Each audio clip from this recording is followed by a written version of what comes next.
नमस्कार दोस्तों, scary story official में आप सबका स्वागत है। आज की कहानी की तरफ बढ़ने से पहले चैनल को सब्सक्राइब कर लीजिए और अगर कहानी अच्छी लगती है तो प्लीज़ लाइक एंड कमेंट करना मत भूलिएगा। आज की कहानी बहुत ही अलग है और बहुत डरावनी भी है। तो देर न करते हुए हम कहानी की तरफ बढ़ेंगे। आज की कहानी रजनी की है और रजनी अभी 12th क्लास उसने पास किया है और गर्मी की छुट्टियां हुई हैं तो छुट्टियों में उसने सोचा कि चलो गांव चलते हैं, क्योंकि बहुत साल हो गए हैं गांव नहीं गए थे। काफ़ी टाइम से वो अपने मम्मी पापा से बोल रही थी कि पापा गांव जाना है, तो पापा ने उनके बोला कि ठीक है, अभी छुट्टी मुझे मिलती है तो मैं चलूँगा। तो उन्होंने अप्लाई किया था छुट्टी के लिए, लेकिन छुट्टी मिली नहीं। तो रजनी बोलती है, ऐसा है पापा, आप मुझे छोड़कर आ जाना, उसके बाद मुझे लेवा लेना आके। इनकी मम्मी नहीं थी तो पापा के साथ ही रहती थी।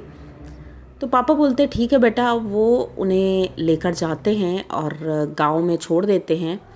गांव में रजनी की दादी, बाबा, चाची, चाचा सभी लोग रहते थे, तो कोई प्रॉब्लम नहीं थी। तो उनके पापा वहाँ छोड़ करके दूसरे ही दिन वापस हो जाते हैं।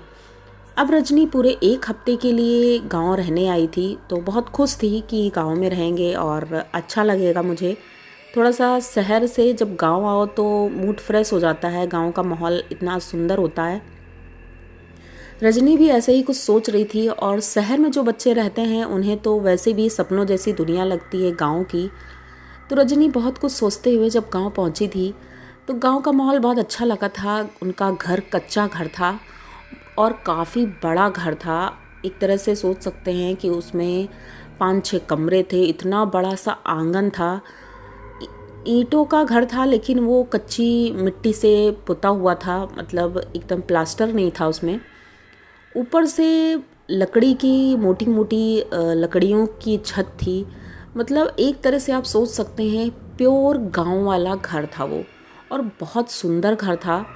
उसका गेट बहुत बड़ा बना हुआ था। ये सब देख करके रजनी तो बहुत खुश होती है और बोलती है कि ऐसा तो मैंने टीवी में भी नहीं देखा है ज़्यादा, पर ये तो जो टीवी में दिखाते हैं उससे भी ज़्यादा अच्छा है। बहुत खुश थी। उनके चाचा की एक लड़की थी, उसका नाम सिया था। सिया और रजनी दोनों की अच्छी दोस्ती थी क्योंकि दोनों एक ही क्लास में थी। तो दोनों खूब बातें किया करती थी। आज शाम को दोनों बातें कर रही थी और उनकी चाची खाना बनाकर बुलाती हैं कि आओ दोनों बच्चों खाना खा लो। तो ये दोनों लोग जाती हैं और खाना खाते खाते ऐसे ही बातें हो रही थी। तो उनके बाबा दादी से कुछ बात कर रहे थे जो कि रजनी ने सुनी कि उधर खेत की तरफ आज कोई गांव का आदमी था जो गया था, उसके बाद वापस नहीं आया है और पता नहीं क्या प्रॉब्लम है। रजनी सुनती है तो पूछती है अपनी चाची से, चाची क्या हुआ? तो चाची बोलती है, अरे बेटा कुछ नहीं, तुम लोग अपना खाना खाओ और वो बाबा की बातें हैं वो उनको करने दो। अच्छा, रजनी भी ने भी अवॉइड कर दिया। अब दोनों लोग जल्दी जल्दी खाना खाती हैं। उसके बाद बोलती हैं कि आज हम लोग छत पे सोएंगे। तो उनकी बाबा बोलते हैं, नहीं बेटा छत पे मत सो, और रात पे छत पे जाना ठीक नहीं है, सेफ़ नहीं है। तो वो बोलती नहीं बाबा मुझे छत पे जाना है। तो बोलते हैं ठीक है, अच्छा जाओ, लेकिन ध्यान रखना अपना, और ज़रा सा भी कोई प्रॉब्लम हो तो बताना हमें। तो ये दोनों बोलती हाँ हाँ ठीक है, हम बताएंगे।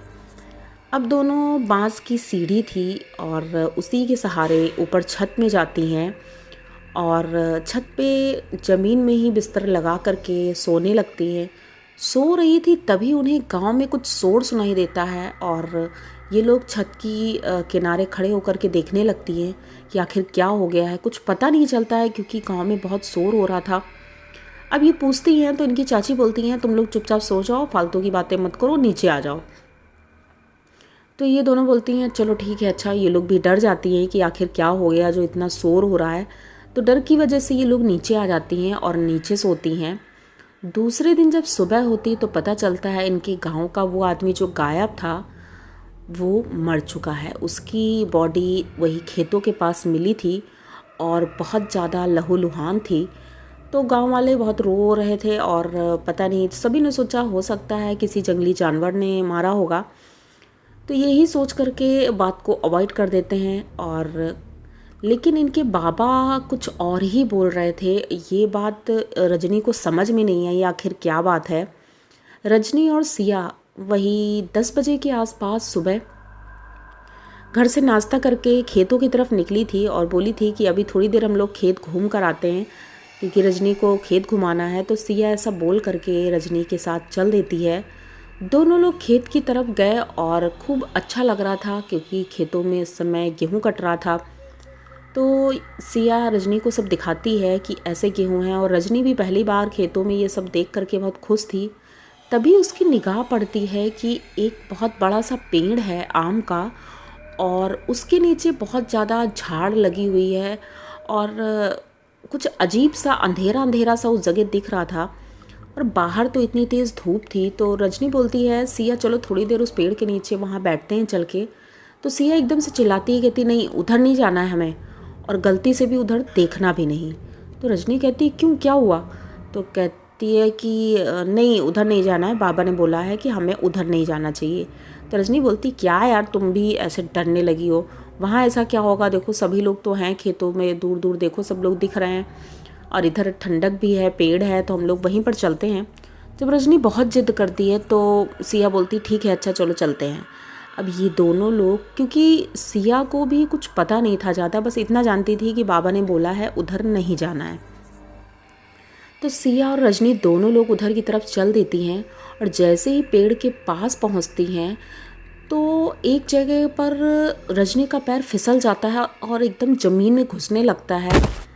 तो सिया उसको पकड़ के खींचती है, और तब देखती है तो नीचे कुआं था। वो कुआं झाड़ियों से ढक दिया गया था ताकि कोई इधर आए नहीं, और ईंटें पत्थर भी पड़े हुए थे, लेकिन ये लोगों को कुछ पता ही नहीं था। इन्होंने सोचा नॉर्मल झाड़ियां हैं तो उधर ही की तरफ जाने लगी थी। उसी में पैर इनका स्लिप कर गया और वो गिरने वाली थी। लेकिन तभी दोनों लोग नीचे जब देख रही थी कि आखिर इसमें ये इतना गहरा क्या है, गड्ढा है क्या है, तो देखती है कि बहुत बड़ा कुआं था, वो भी पक्का कुआं, जैसे अंग्रेज़ों के ज़माने का कुआं था। वो अंदर पत्थर का बना हुआ था, किनारे सब बॉर्डर, और सीढ़ियाँ भी थी अंदर। जैसे ही रजनी बड़े गौर से देख रही थी नीचे, तो देखा कि उन सीढ़ियों पर कोई खड़ा है और ऊपर देख रहा था। जैसे ही रजनी इतना गौर से देख रही थी तो वो कोई औरत थी और दुल्हन जैसी लग रही थी। वो ऊपर देख रही थी और अजीब सी मुस्कुराहट के साथ रजनी को देख रही थी। रजनी एकदम से देख के डर जाती है और पीछे जाती है, और सिया से बताती है सिया नीचे कोई औरत है। तो सिया कहती है ऐसा कैसे हो सकता है, इतने सालों से ये कुआं बंद है, इसमें कोई कैसे जा सकता है। फिर सिया भी झांकती है तो लेकिन उसे कुछ दिखता नहीं है। तो ये दोनों लोग वहाँ से डर के बाहर निकलती हैं। रजनी अब बहुत डर रही थी, क्योंकि उसे भी मालूम था ऐसी जगह पर कोई क्यों जाएगा। ये दोनों सीधे घर आती हैं, लेकिन घर में किसी को कुछ नहीं बताती हैं। रात का समय होता है और खाना खाकर सब लेटे ही थे, तो आज तो आंगन में ही लेटी थी ये दोनों भी, क्योंकि रजनी को डर लग रहा था। और आंगन के ऊपर नीम के पेड़ की छांव थी, जो कि पेड़ बहुत पुराना था, बहुत बड़ा था। तो उसकी एक मोटी सी डाल जो उनके आंगन के बीचों बीच से गुजरती थी, वो डाल आज बहुत तेज़ी से हिल रही थी। रजनी ऊपर देख रही थी, लेटी थी चारपाई पे, तो उसे ऐसा लगा कि वो जो औरत कुएं में दिखी थी, उसकी साड़ी जो थी वहीं से वो लटक रही है। और इसे ये चीज़ बहुत अजीब लगी, ऐसा कैसे हो सकता है कि इस डाल से ये साड़ी कैसे लटक रही है। ये सिया को हिलाती है, उससे बोलती है कि सिया देखो ऊपर पेड़ पर कोई है क्या, ये साड़ी क्यों लटक रही है। सिया को कुछ भी नहीं दिख रहा था और रजनी को दिख रहा था। रजनी अब बहुत डरने लगी थी और डर की वजह से उसकी तबीयत ख़राब होने लगी, तो उसके बुखार था। तो सिया ने अपनी मम्मी से बोला कि मम्मी रजनी को देखो बुखार है और इसे दवाई दे दो। तो उनकी मम्मी ने घर में नॉर्मली जो बुखार की टैबलेट होती हैं वो दिया रजनी को, लेकिन रजनी का बुखार नहीं उतर रहा था। रजनी को बहुत ज़्यादा डर लग रहा था। रजनी अपने घर से अब बाहर निकल ही नहीं रही थी उस डर की वजह से। तो सुबह होने के बाद रजनी घर में अकेली थी और सभी लोग खेतों में गए थे। उनकी चाची और दादी पड़ोस में गई थी। सिया अपने स्कूल के काम से कुछ अपनी एक फ्रेंड के यहाँ गई थी बुक्स लेने। तो घर में रजनी अकेली थी।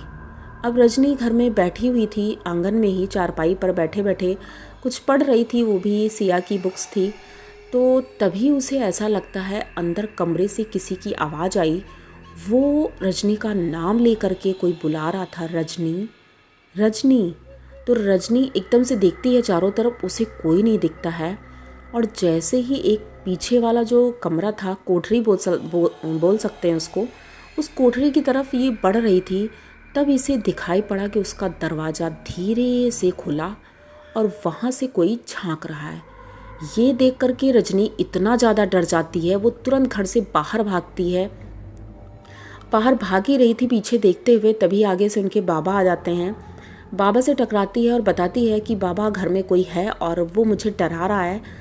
तो उनके बाबा कहते हैं बेटा घर में कुछ भी नहीं है, तुम क्यों डर रही हो। तो वो बोलती है नहीं बाबा कोई है। तब वो पूरी बात बाबा को बताती है। तो बाबा इनको पहले तो डांटते हैं कि जब बोला था कि उधर नहीं जाना है। उसके बाद डांटने के बाद जब देखते हैं कि रजनी रोने लगी है, तो रजनी को ले करके एक पास के मंदिर में जाते हैं। वहाँ पुजारी जी से मिलाते हैं। पुजारी जी कुछ ताबीज़ जैसा बना करके रजनी को देते हैं और अच्छा सूत्र भी बांधते हैं और बोलते हैं बेटा उस साइड मत जाना और तुम्हारी तबीयत अब ठीक हो जाएगी। उसके बाद से रजनी की तबीयत तो ठीक हो गई और उसे डर भी नहीं लग रहा था, ना तो वो औरत दिख रही थी अब उसे। लेकिन ये वाक़या रजनी आज दिन तक भूल नहीं पाती है। गांव जाने के नाम से अब उसे इतना डर लगने लगा है कि अब वो दोबारा एक दो बार गई है, लेकिन अब घर से बाहर ज़्यादा दूर खेतों की तरफ जाती ही नहीं है और उधर तो बिल्कुल जाती ही नहीं है।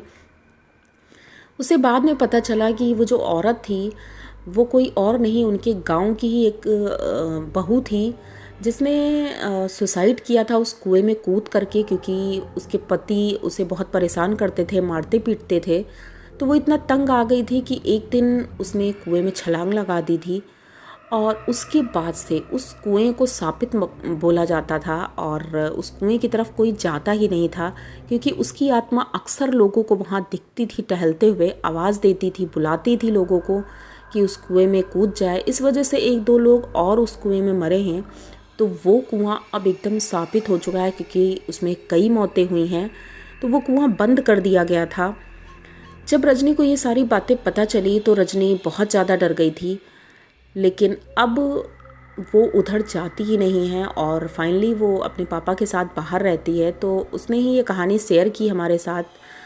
तो अब पता नहीं कितना सच है कितना झूठ है, लेकिन अगर किसी ने सुनाई है तो मैं तो उसके विश्वास पर ये कहानी आप सबको सुना रही हूँ। अगर ये कहानी आप लोगों को अच्छी लगी हो तो प्लीज़ चैनल को सब्सक्राइब करिए, लाइक कमेंट करिए, शेयर करिए और बने रहिए हमारे साथ, क्योंकि इसी तरह की नई और अनोखी कहानियाँ मैं लेके आती रहती हूँ। तो मिलते हैं फिर किसी नई कहानी के साथ, तब तक के लिए डरते रहिए।